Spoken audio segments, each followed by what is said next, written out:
that in Israel, because of its holiness, there's certain rules that applies to the farming and cultivating, what do you want to call it?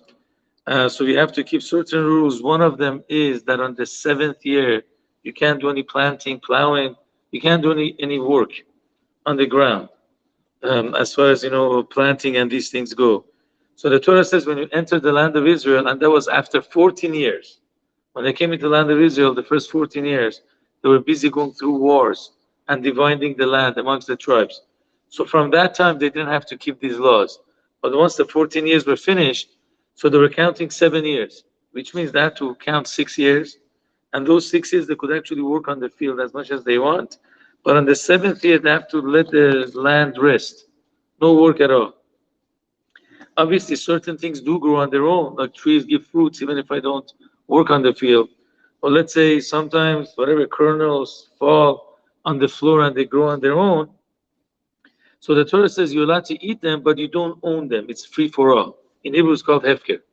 So I have to leave my field open, unlog, and I could take some fruits to my own house as long as I leave for the poor people to take. I could even give some to my animals, even though the fruits are holy, but only as long as there is enough for even the wild beasts on the outside to eat. I basically don't own this. It's all complete hefker. So here the commentators actually ask a question.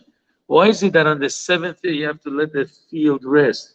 You can't do any planting or plowing. What's the reason for that? So obviously, you have a lot of reasons given by the commentators. One of the reasons they bring from the Maimonides is that a lot of people have questions against him. He says because if you're going to work on the land for a long time, it's going to lose all its elements, whatever, so things won't grow. So rule of farming is that you have to make the land rest every once in a while. I'm saying add fertilizers, whatever it is, so it gets back its energy, its minerals, whatever it's there. Forgive me, I'm not a farmer, so I don't know anything. Whatever the correct word is, and then you plant it again. So according to him, basically, it's part of natural laws. But the commentators have serious questions against the Maimonides. By the way, the Maimonides didn't write this in his halacha book. He has a book which is called Moreh Nevuchim, which means guide for perplexed. He wrote it for people that had doubts about the truth of God or the Torah. So he brought a lot of logical reasons to convince people that were very, very logical that there's truth to the Torah, or the commandments make sense. So that's why a lot of things that he says in that book, many commentators disagree with him. So he writes over there is for the land to to sit without any work, so gets its minerals back. But ask him a question, that can't really be the reason. Because if you ask any normal person that has a farm or whatever that he does planting, they usually plant for a year or two, and then on the third year they leave it. You don't plant for 6 years in a row. It really kills the ground.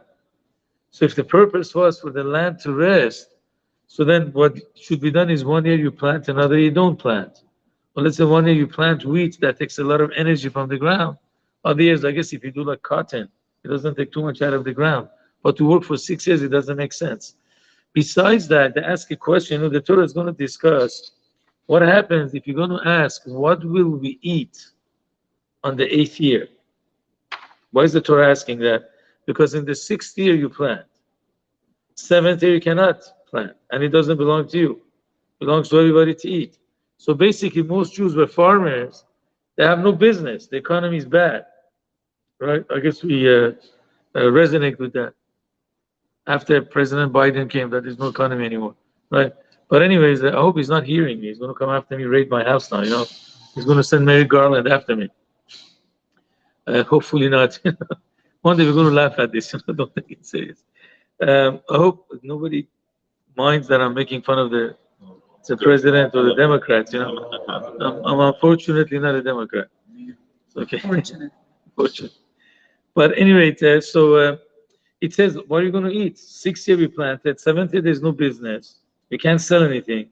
Nothing belongs to us.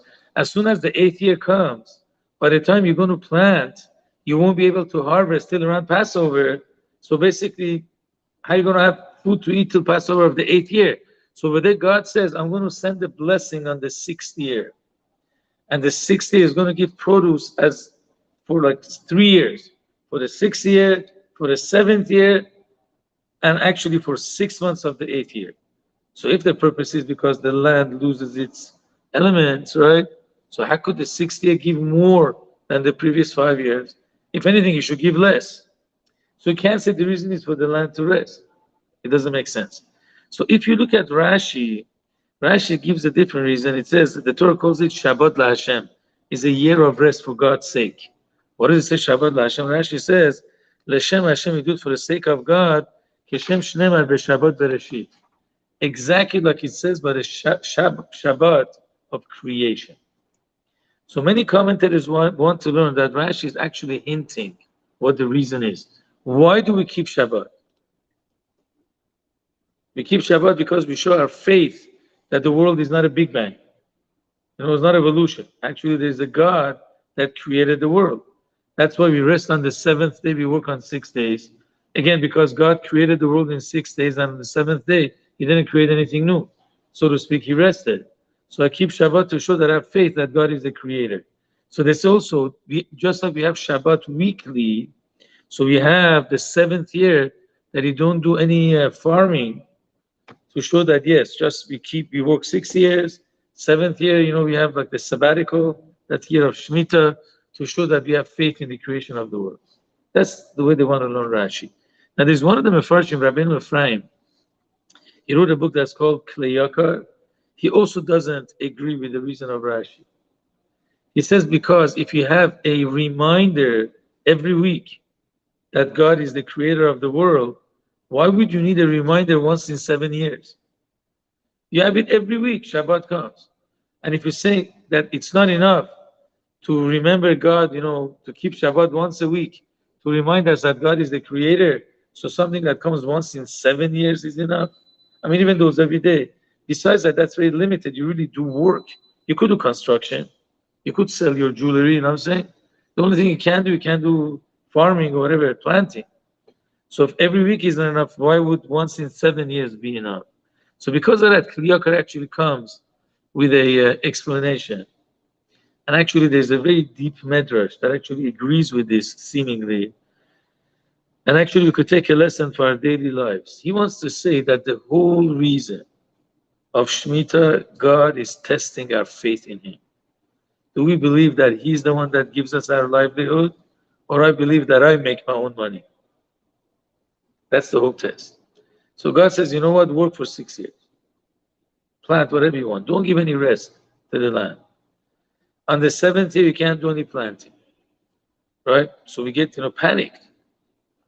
They depended on selling their fruits and produce. So God says, you know what? Test me. Have faith in me. I want you to test my ability with your faith. And that is on the 6th year, there's going to be enough fruits for next 3 years, next 2.5 years. The whole purpose of this mitzvah is to see if the Jews have faith or not. Someone that is lacking in his faith, so first of all, he's going to not leave the fruits for free for everybody. He's going to take it to his house. Not only that, he might even plant on the 7th year. Somebody that has real faith in God, he will keep it. Why do we say there's a medrash that supports that? There's a medrash that says people that keep Shemitah, they resemble angels. Really. Angels, they totally rely on God. So somebody that, and they always do commandment of God. Somebody that keeps the mitzvah of Shemitah, it shows that he absolutely believes that his parnassa's livelihood comes from God. So he doesn't ask any questions. He actually relies on God's blessing that the 6th year will give for the next 2.5 years. So that's the medrash. Says people that keep Shemitah, they're like angels. They have such a strong faith in God. There's actually a story of the Baal Shem Tov that supports this a little bit. I could say, thank God, the year is going to be over soon. He won't be so tired anymore. Sometimes kids tell me, Rabbi, oh my gosh, I didn't get accepted in this college, I need a good grade. So I tell them, don't worry. Your wife wouldn't ask you. It's going to marry you no matter what. Just get your degree. It doesn't matter where you got your law degree from Southwestern or from, I don't know, USC, it doesn't matter.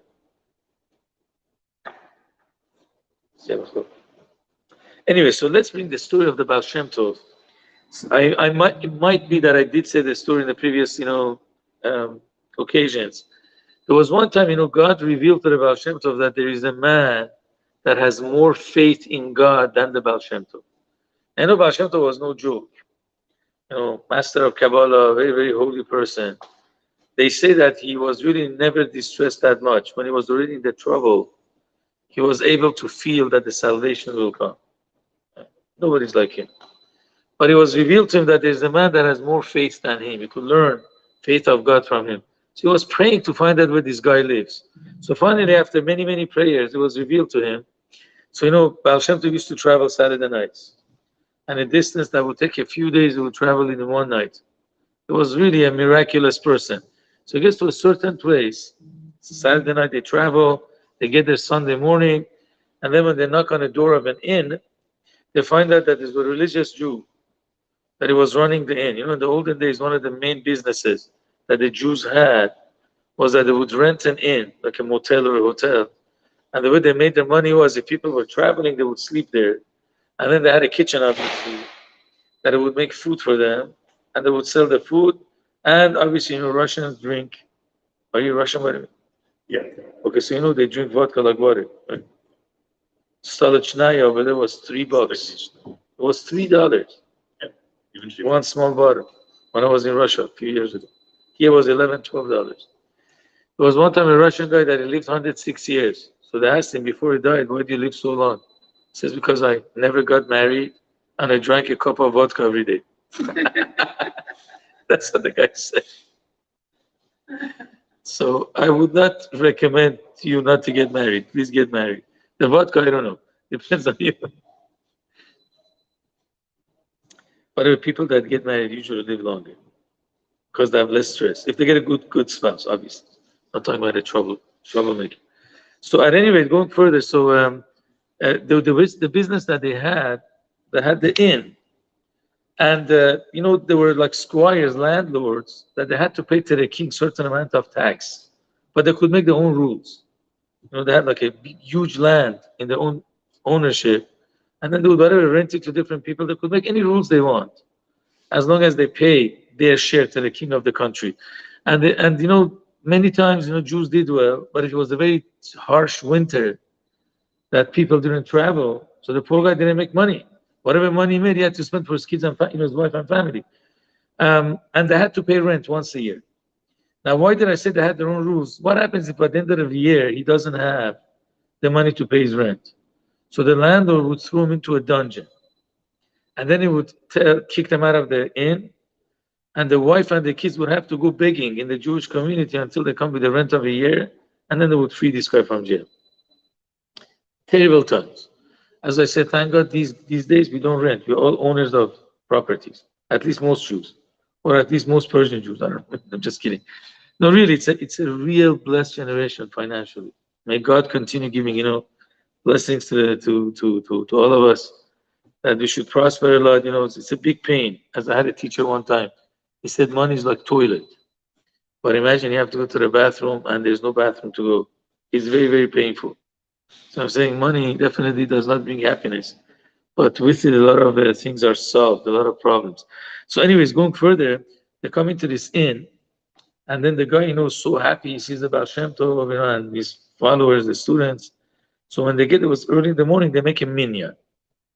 Once they daven, in the middle of davening, a policeman comes and he knocks on the table 3 times. Strange, but they don't ask any questions.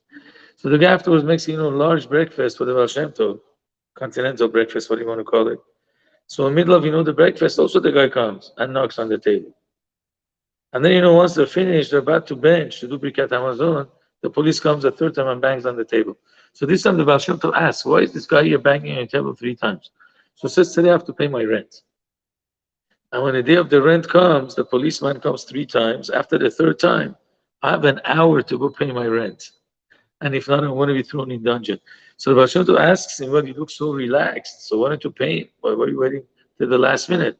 So he says, I don't have any money to pay him. That was his problem. And then he says, well, how are you going to pay him? He says, I have faith, God is going to take care of me. Honestly, the faith itself creates new channels. I'm not kidding. The faith itself creates channels. But it's very difficult to have that faith. So anyways, the guy does Birkat Hamazon with a lot of kavanah. The days that I had to show up in court or something, I would definitely not be able to pray so well. I would like rush through it or something. But this guy was really praying very well. And then he tells about Shem Tov, I'm going to go, I'm sure, on the way to my landlord, I will be able to find my money. So the guy goes out, and the Baal Shem Tov is standing at the entrance of the inn, watching what this guy will do. So while the guy is walking to pay his landlord, he sees that there's a wagon riding by. And a guy, a rich guy from the wagon, gets off, talks to this Jew, and then he gets back into the wagon, and then after he goes away, returns and goes back to the Jew and he gives him like, bunch of cash. Obviously the money of his rent. So Baal Shem Tov calls the wagon driver and he asks him, tell me, the guy inside, what happened? What did you do with the Jew? And then you left and you came back. So he says, you know what? I ordered from this guy vodka for a long time. That's what I ordered. So I made him, I said, I want to order vodka from you. So he gave me a ridiculous price, more expensive than the previous year. So I said, what happened? Why is the price so high? So he says, listen, the only way I can make it for you is if I'm going to pay the landlord. If I don't have enough rent to pay him, I'm going to be thrown in jail. So I can't make it for you. So that's why I'm charging you more. So in the beginning, I didn't want to pay him. But then I thought, such an honest person, probably is going to make me a better quality, or is going to make it up, for the extra money that I'm giving him. So I decided to go back. Then we're going to lock up. I decided to go back and pay him. So Baal Shem Tov, when he saw that, he says, this is the message that I got from heaven, that there's a Jew that has more faith from me, more than me. I learned my lesson, and let's go back. But honestly, this is the story of Shemitah also, that God is reminding us by keeping the mitzvah of Shemitah that we believe 100% that our livelihood completely depends on God. You could ask your parents, I don't know if you guys went through this, but there's always days that we don't even know where our money is going to come from. I said, I myself, there was a time that we were going through a difficult time. I'm no Baal Shem Tov, we always worry. But like my house, 1 year went 3 times into foreclosure. It was a few years ago. And somehow the last minute, something, I met somebody, whatever it was, and we got out of it. Out of nowhere. Like, there was one time I needed like $1,000. And then suddenly a lady comes to the shul, Rabbi, please pray for my son to get married. And he gave me $1,000 donation. So again, these things will happen. I hope you don't have to go through this, but once you're going to go to the real world, once you finish studying, and you have to start paying, your loans or pay a mortgage, pay for car payments, you will definitely see God's hands. I have, a friend that is a gynecologist. He was in yeshiva with us for 4 years. And he tells me, Rabbi Loloyan, you think you saw God in yeshiva? You don't see God in yeshiva. I see God in the delivery room every day that I go there. Every child is a miracle of God. So many bad things could happen. And most of the time, child comes out to be healthy. So one of the things is when you go to the actual world, you will see hand of God. God is not a theory, like in the yeshiva, that you only discuss God. You discuss the Torah. You will see it actually with your own eyes. So this was one thing that Ezra Hashem will learn from this week's Parshat. The other thing that I'm going to discuss a little bit, actually very, very important, the Torah talks about not hurting another human being. It says your fellow. So the Torah says twice, Lo tonu ishet amito. You cannot victimize or hurt your friend. And he says it twice. So in this week's Parsha, the question is, why does the Torah say you can't harm or hurt your friend twice? The Torah doesn't repeat anything for no reason. So Rashi brings from the Gemara, we're going to discuss, I think maybe I spoke about it a long time ago. The Gemara discusses that there's two ways you can hurt somebody. But any questions on the first part? No questions. So there's one way you could hurt somebody financially. Let's say the guy worked for me, I'm not going to pay him. He did the catering for me, I'm not going to pay him. Not because I don't have the money, I do have the money. I don't want to pay him. So I'm actually hurting him financially. Or any way of, denying money or holding back money from somebody. So that's the first thing, lo tonu. When the Torah says second time, lo tonu, don't hurt somebody, it's talking about verbal abuse. You're saying words, I don't even mean screaming. You're saying certain things that hurts the person. It could even be that doesn't embarrass him. Because if you embarrass him, that's a bigger sin. But it simply hurts him. That's what the Torah says, lo tunu, don't even hurt him, verbally. A couple examples that the Gemara brings. Imagine the guy is a Baal Tshuva. He was not religious, and he became religious. So I'm going to tell him, yeah, you're a religious guy today, but you remember those days when you were in high school? You would take dope, you had like so many wrong friends, whatever it is, these words hurt. So I can't remind him of his past if the past is not, such a glorious past. Or let's say a guy is religious, say, no, you're a nice guy, but your parents, come on, they're not such good people. I mean, he gets hurt. Nobody wants to hear bad about his parents or family members. Or let's say if somebody became a Jew, he was not Jewish, now became a Jew. So you're going to tell him, yeah, you're a Jewish guy, but you remember those days you used to eat ham, you used to eat pork, whatever. It hurts him. So you can't remind him of the past. So the Gemara asks the question, which one is worse? Hurting somebody financially or actually hurting somebody, verbally? Which one is worse? So it's a Gemara, Masechtas Bava Metzia, it's a Mishnah. So the Mishnah says that hurting somebody emotionally, verbally, is worse than hurting him financially. I want to ask in a public school. So it says, Rabbi, it depends how much money it is. If it's $1 million, I said, no. The Torah doesn't agree with you. The math doesn't matter. If you hurt somebody verbally, emotionally, it's worse than hurting him financially. The Gemara gives 3 reasons. Reason number 1, because money is something outside of him. It's a property. So when you don't give him his money back, you're hurting his property. When you hurt somebody's feeling, you're hurting the person himself. So it's more of him.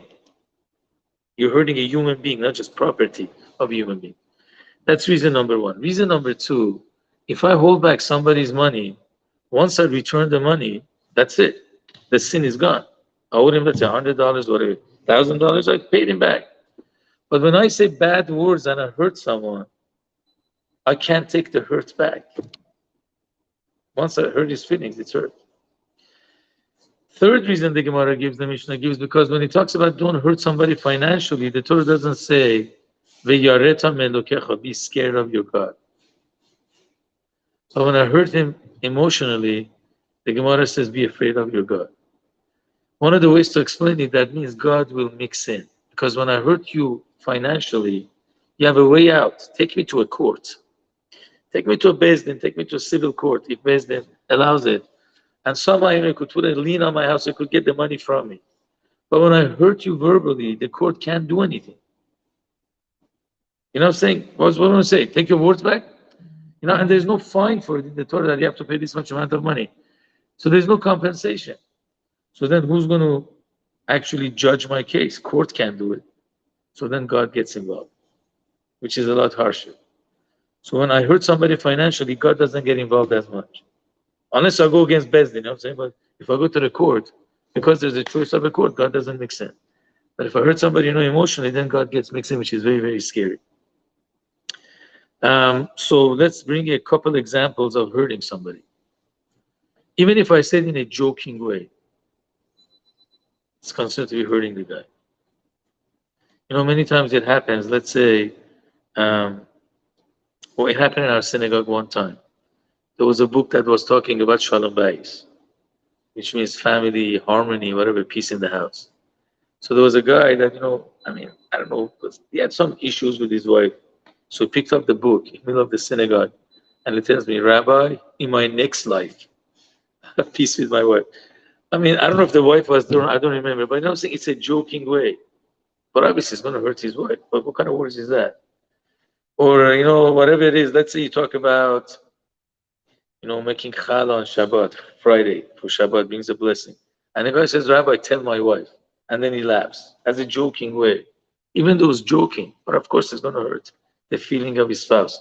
So Shulchan Aruch Halacha says clearly, even if it's jokey way, but it hurts the person, we are doing this sin. It's one of the 613 commandments. It happened to me, I was totally unexperienced, I became a rabbi at the age of 25. So obviously, you don't have much experience. You just come out of yeshiva, especially in Chabad, when you graduate, they don't send you to a course to learn how to deal with people. You just go there, relying on God. God is going to help you. Other organization is different. They go through teachings and stuff. We just came out of yeshiva, went out to do kiruv work. So one guy, one time on Shabbat came at 11:30. So I walked up to him as a joke. You came on time for the meal. And I really didn't mean anything. For 3 weeks, the guy didn't show up. So I called up his wife. I said, what's going on? He says, Rabbi, you hurt his feelings. But he comes to the shul to eat. I don't come to the synagogue to eat. So as much as I called, the guy never wanted to come back and forgive me. But thank God his wife was a very smart lady. She went and bought flowers with her own money. And she lied and she said the rabbi sent it. She was such a smart woman. And I was 25 at that time. Anyways, he came back. We're very good friends now. But again, I said it as a joke. But again, I didn't know this halacha. That's for sure. I was only 25 years old then. But I learned one lesson. You can't even joke around, because to me it might sound like a joke, but that person maybe is going to take it seriously. I've actually learned, even if you don't mean anything bad, sometimes you might hurt somebody. There was like a certain girl I knew from college, from Santa Monica College. All her friends got married, and she's in her 30s, and she's not married yet. So I met her one time in the bakery, and I said, "Oh, hi, whatever. Are you married yet?" And she turned around, didn't talk to me.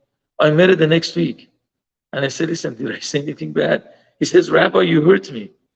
All my friends that don't keep anything, they're married." And he said, "Are you married? What are you reminding me that I'm still single?"